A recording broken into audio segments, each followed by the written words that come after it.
Një maraton e veçantë është mbajtur për herë të parë në kryeqytet. Qytetarë që mbajnë 4 putrosh në shtëpitë e tyre janë bashkuar te diga e liqenit për një garë që synon të ngrejë një kaos mbi kujdesin e kafshëve të braktisura.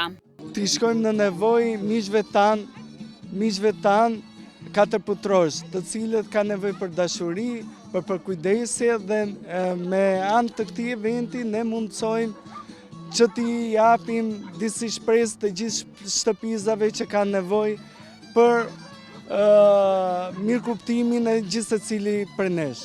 Nuk ka aktivitet më të bukur sepse gjithë kjo panoram i dedikohet kafshëve për një dashuri dhe respekt ndaj tyre.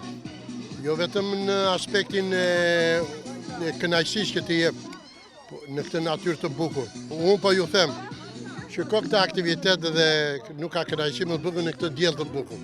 Nisma synon që të sigurojë kujdes dhe mirëqenie për qendë e rrugave, duke dashur edhe të ndërgjegjësojë qytetarët e moshave të ndryshme.